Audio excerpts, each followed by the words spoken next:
इरफान साहब पहले तो ये बताया क्या वनडे मैच भी ड्रॉ होता है? हो सकता है, मतलब तीसरा मैच टाई हो, अगर तीसरा मैच टाई हो जाए, अभी एक जीत से ये सीरीज बराबर है, एक से। ठीक है, हमारी टीम कह रही है ना, वो भी 7 मुकाबले के लिए आए ताकि फाइनल मैच तो फ्राइडे को खेला जाए, तो कोई मजा तो आए देखने का। इरफान साहब मैच हम हार गए हैं। अगर टाई हो जाए तो फिर सुपर ओवर्स मिलते हैं।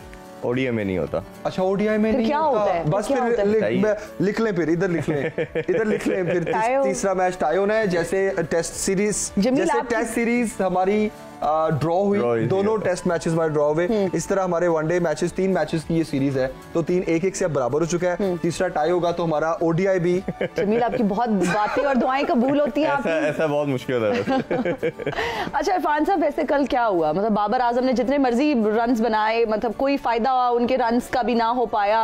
देखिए, सबसे पहली चीज तो ये कि टॉस जीत के उनका बैटिंग करना ये बड़ा थोड़ा स्ट्रेन डिसीजन था। हम सब जितने भी क्रिकेट एनालिस्ट थे, इवन जो कमेंटेटर भी थे, उन्होंने कहा कि ये डिसीजन की समझ नहीं आई, क्योंकि चेस करते हुए पाकिस्तान ने मैच जीता था और ड्यू भी आ रही थी। बट लकी इनफ कि कल न्यूजीलैंड के लिए लकी इनफ कि वो ड्यू नहीं आई और उन्होंने चेस पाकिस्तान को आउट करने में कामयाब हुए। अब दूसरी चीज ये है कि उनकी जो पहली विकेट की, जो तीसरी विकेट की जो पार्टनरशिप थी, वो बहुत जबरदस्त गई। वो ऑलमोस्ट आप देख लें कि 200 पे 1 आउट था।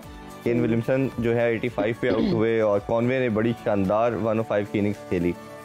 डेविड कॉनवे की इनिंग्स को तो मेरा ख्याल है वो मैन ऑफ द मैच भी रहे और बहुत शानदार इनिंग्स थी अभी तक की सीरीज के लिहाज से।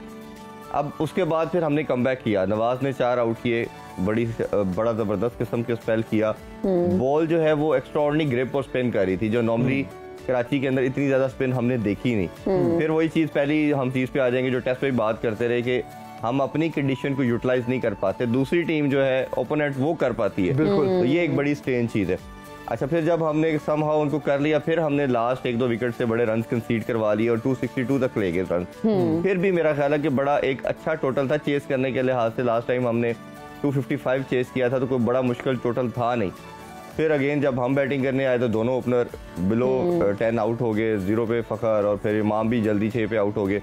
फिर बाबर रिजवान की थोड़ी पार्टनरशिप हुई।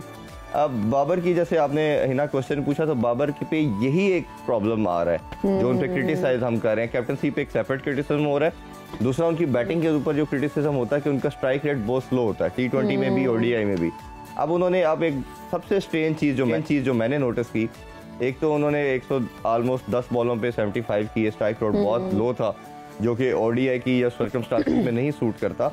दूसरा, आपकी इंटेंट बड़ी मैटर करती है कि आपकी अप्रोच क्या है। आप ये देखें कि जब हमने भी 20-25 साल से क्रिकेट फॉलो कर रहे हैं, जब आपकी टेल आ जाती है, आपके मिडिल ऑर्डर आउट हो जाते हैं बैट्समैन, तो जो मेन बैटर विकेट पे मौजूद होता है वो हिटिंग की तरफ जाता है और टेल जो है वो उसको सपोर्ट करती है, यानी कि वो बॉल को रोकती है या सिंगल डबल करती है। बाबर क्या कह रहे थे, हर ओवर की पहली बॉल पे सिंगल ले लेते थे और टेल हिटिंग के लिए जा रही थी, जो कि आपको क्रिकेट में कहीं नजर नहीं आती ऐसी चीज, जिसकी वजह से क्या हुआ कि टेल आउट होती जा रही है और बाबर दूसरे एंड पे खड़े हैं। बिल्कुल, आप देखिए ना, 9th विकेट में वो खुद भी आउट हो गए। पर अप्रोच ये जो है ना, ये बड़ी वेयर्ड है बहुत। हम कितने रन से हारे हैं? 79 रन। 70। और हमारे कप्तान ने कितने रन किए थे? 75। अब मैं अगला सवाल पूछता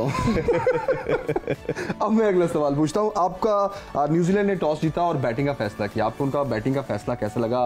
क्योंकि अब पाकिस्तान इतने स्कोर 182 पे ऑल टीम आउट होते हैं। देखिए, हैविंग सेड दैट कि यही चीज हम कह रहे थे कि वो डिसीजन उनका बड़ा ब्रेव डिसीजन था, जो कि उन्होंने बिल्कुल आउट ऑफ बॉक्स किया। सबकी अप्रोच यही थी कि ड्यू फैक्टर आता है। ड्यू में ये होता है जमील कि जब बॉल आपका ड्यू आता है तो ग्रिप करना मुश्किल होता है, ना बॉल स्पिन होती है ना सीम और स्विंग होती है। स्किड करती है, स्किड करके बैट पे सीधा आती है, बैटिंग कन्वीनियंट हो जाती है। तो हम उनका डिसीजन था, लेकिन लकी इनफ कि उस दिन कल हमने देखा कि ड्यू ऐसा नहीं आई, जिसकी वजह से स्पिनर ने हमें कंटिन्यूसली फंसा के रखा और नॉर्मल स्पिन से बॉल ज्यादा ग्रिप कर रहा था। पहले 30 ओवर्स में तो लगता था न्यूजीलैंड कोई 300 प्लस स्कोर मारेगा। हाँ, बिल्कुल ऐसे ही है। उनकी, मैंने जैसा कहा कि तीसरे विकेट की पार्टनरशिप में विलियमसन और डेविड कॉनवे ने बड़ी शानदार किस्म की। एक तो आपने टेल हिटिंग की बात की कि वो हमारा एक बैड डिसीजन, लाइक वो सही खेले नहीं। उसमें देखिए, जब आपके टॉप ऑर्डर के आउट हो जाते हैं और कोई बैटर, चाहे किसी भी फॉर्मेट की बात करें, T20 या ओडीआई की करें, और आपको एक बोर्ड पे नजर आ रहा है ये टारगेट चेस करना है, तो आपका होता ये है,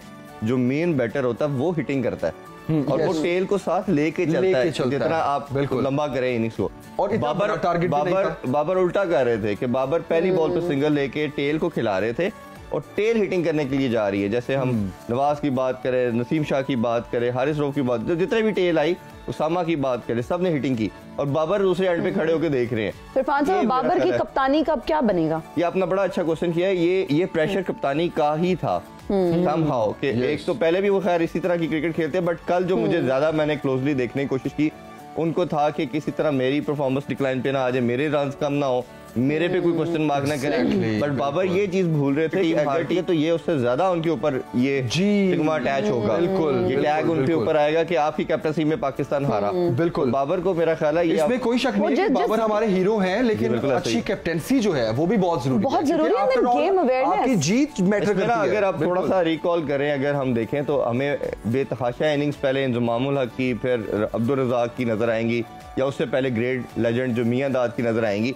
वो आपको बड़े मैच मिलेंगे कि 6 आउट हो गए, 7 आउट हो गए, 100 रन चाहिए, इन्होंने टेल के साथ कर दिए। करते क्या थे कि वो प्लान इस तरह करते थे कि खुद चांस लेते थे, क्योंकि बैटर का चांस लेना बनता है, टेल एंडर का चांस लेना नहीं बनता। ये मेरा ख्याल है कुछ ऐसी बेसिक्स है, ये तो बेसिक फंडामेंटल है आपके क्रिकेट की, जिसको one has to follow in every case. वो मेरा ख्याल है बाबर इन चीजों में कहीं ना कहीं वो खेल में चले जाते हैं, फंस जाते हैं। और फिर प्रेशर की जो आपने बात की, ये हर किसी को लेना भी नहीं आता, और फिर कैप्टेंसी का जो प्रेशर, फिर जितना उनको क्रिटिसाइज किया जा रहा है, जाहिर बात है बड़े प्रेशर में भी बाबर बड़ा प्लेयर जो होता है ना जी, बड़ा प्लेयर जो होता है, जो जिसे हम कहते हैं लार्जर देन लाइफ, वो यही होता है कि वो ऐसी प्रेशर सिचुएशन के अंदर आके ऐसा कुछ करके दिखाता है कि जो सबसे कहते हैं कि ये बियॉन्ड। और बाबर की हम क्यों बात ज्यादा करते हैं, देखिए बाबर पे डबल ऑनस है।